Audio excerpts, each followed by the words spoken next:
Can you trust Micro Center pre-builts? Welcome back to FTW Tech. I'm your host Isaiah, and today we're going to be talking about pre-builts. Now, as much as I love to absolutely clown on pre-builts, they do have a place in the market, and today we're going to be looking at Micro Center pre-builts. So before we get into it, we're going to start with the TLDW. I know I haven't done one of these in a little while. A lot of my more recent videos haven't really been videos that are well suited to doing a TLDR or a TLDW, but we are going to do one today. So the TLDW is going to be just my FTW score out of 10 for each of the 5 PCs that I looked at today.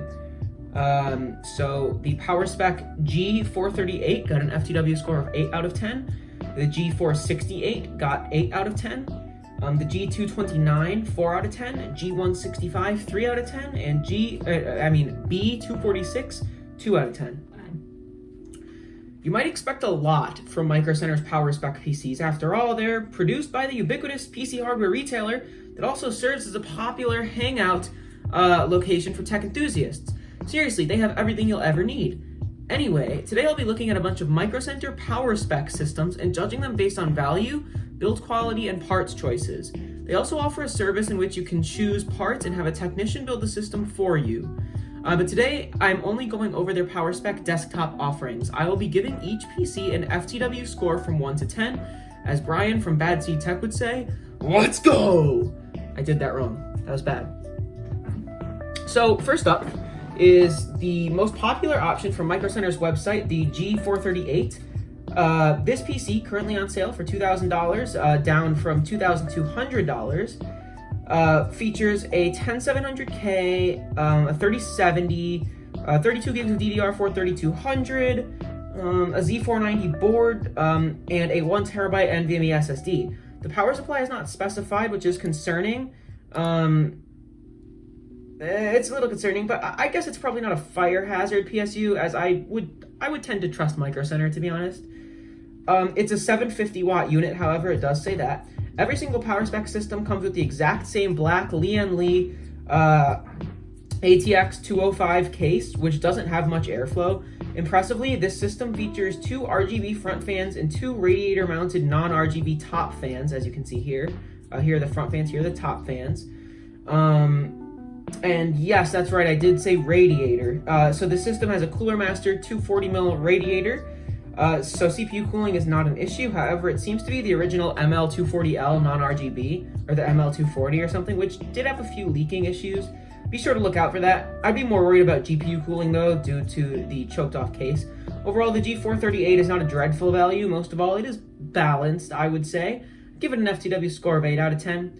Only thing is you could probably build a system now with the 3070 at the same price, because 3070 now is down to like $900 on eBay. And you could definitely get all these other parts for $1,100. So I don't know, still not a great value, but it's whatever. It looks okay on the inside. It could be worse. So that's an 8 out of 10. Highest score I'm going to give today. Spoiler alert. Also, I did say that the Li ATX 205 case was the case used for all PowerSpec systems. That's actually not the case. It's just for the higher end ones, some of the higher end ones, but they're all boxes. Like none of them have airflow. So yeah, that is that system. So yeah, the problem with Micro Center pre-built is that they're all effectively the same, save for the CPU and GPU. Anyway, up next is the PowerSpec G468, a high-end $2,800 system. Is the cost justified?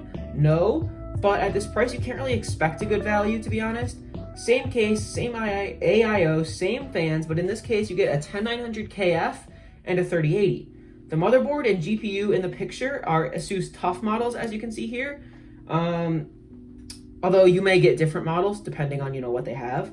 Instead of, actually, this is not the exact same AIO. This does have RGB, and I'm not sure if the fans do. It looks like maybe, because there's a little bit of a glow there.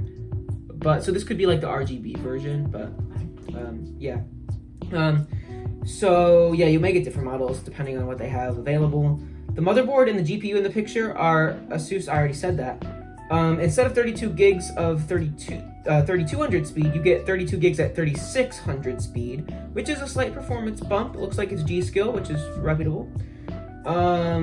You also get a 1TB NVMe SSD, just like the cheaper model, which at $2,800, 1TB of storage, you could do better than that.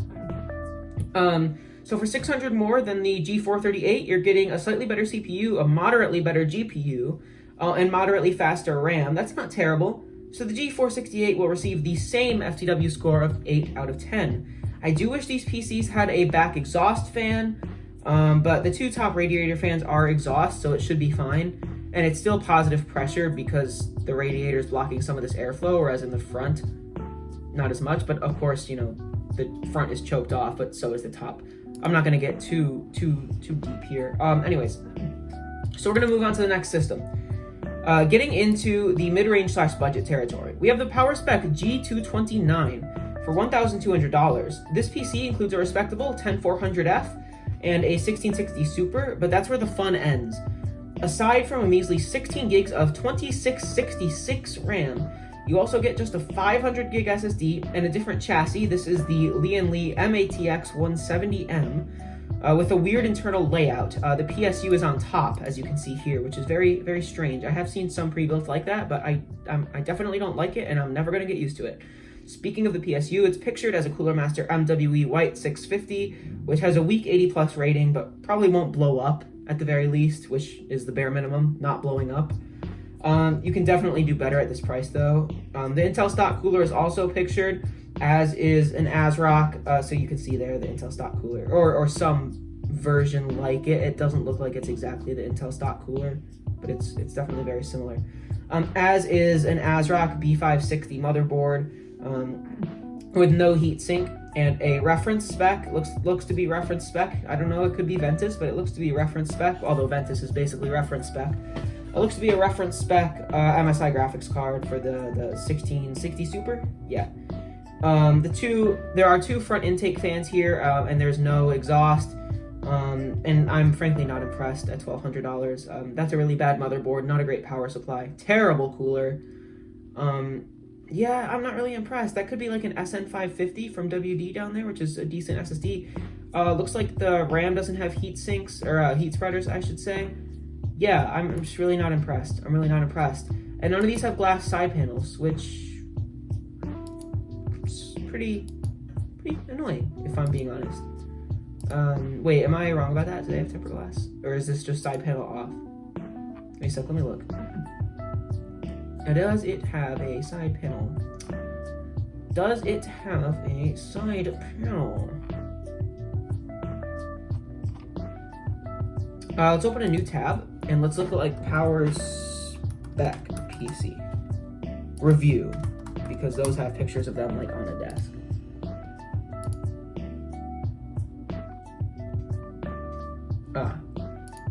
G706. G436. That one has a side panel off. Clearly, there's nothing there. I genuinely really want to know, is there a tempered glass side panel on these PCs? I genuinely really want to know.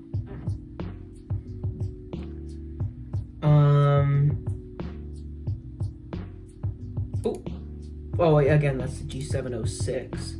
Is the G706 on here? Like, is it, I want to see. Oh my god, go back. I want to see the G706.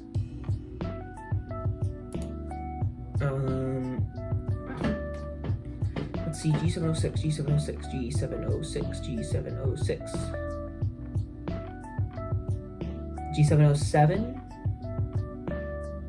Looks to be in the same chassis. Or no, I can just look up the chassis. What am I doing? It's the Lian Li, what is it? Lian Li MATX 170M.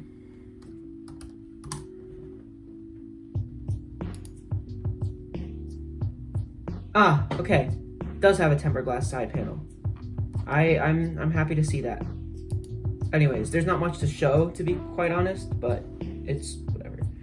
Alright, we're going to the next one. It's the G165. Here it is. So, you only have $1,100 to spend on a PC. Micro Center might have you covered. Might. Currently on sale for $1,000 is the PowerSpec G165. It features a Ryzen 5 3600, GTX 1650, 16 gigs of 2666 RAM, not good, and a 500 gig SSD. Everything except the RAM is at least acceptable.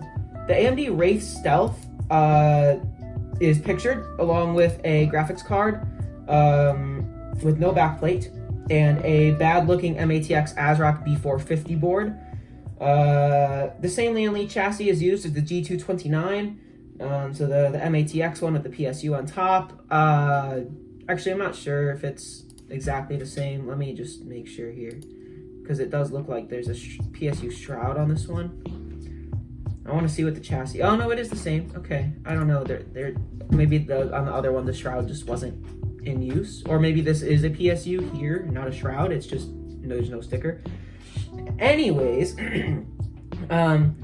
for 100 or 200 less than the G229, you get a much worse GPU and a comparable CPU. So the value proposition is roughly the same. Still, you shouldn't be paying anywhere near the price Micro Center has set for a system with these specs. An unnamed 650 watt PSU is used. It also cannot be seen in the pictures. And all PowerSpec systems come with an e-waste keyboard and mouse that I won't get into. 3 out of 10. The cheapest system I'll check out today is the PowerSpec B246 at just $600, currently on sale for $500. Here it is. For this low price, you'll find a Ryzen 5 3400G APU, just 8 gigs of 2666 RAM, a 500 gig SSD, the AMD Wraith Stealth cooler, which can only be described as sufficient, a PowerSpec 400 watt PSU, which actually could blow up, and a terrible ASRock B320 MATX board with no heatsink. You can see here it's the B320M HDV in this case. Although that is actually listed as this, like down below, so they might ship this with every system. They might have a deal with ASRock to like purchase them in bulk. Anyways, to put it in perspective, a $600 build such as this could get you a 3600 compared to a 3400G. A 1650 Super, 16 gigs of DDR4 3200 instead of 8 gigs of 2666. A mesh case, such as the Cooler Master MB311L, and an MSI B550M Bazooka, which is actually a good board.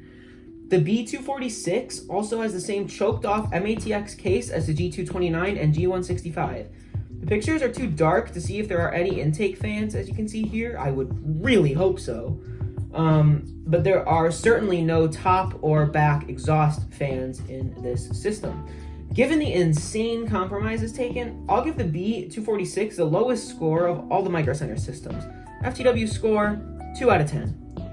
By the way, if you do need a cheap pre-built, I'd recommend the MXZ 3500X / GT1030 system on Amazon. Let me show you this.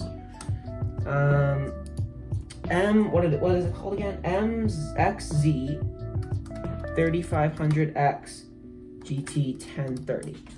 So this system looks okay. Come on. Oops. MXZ. It's MXZ or is it MZX? MXZ. This is so annoying. MXZ. I'll just search MXZ gaming PC. It's not a popular PC, but I did find it. Here it is. So if you do need a cheap one, I would recommend this for $610. It's got a mesh case, 6 fans, and a decent looking cooler.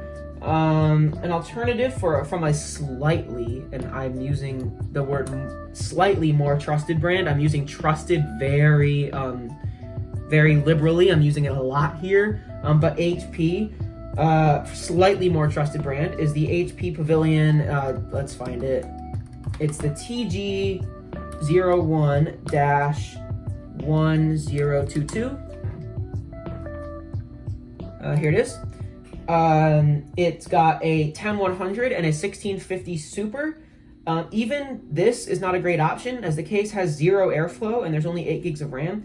I just haven't been able to find many decent cheap pre-builds, so I would normally recommend building a PC, of course. If you know of any good cheap pre-builds, please let me know, as I would like to be able to recommend one, but so far I kind of can't, except those two, which are okay, but not much more than okay. So what have we learned today?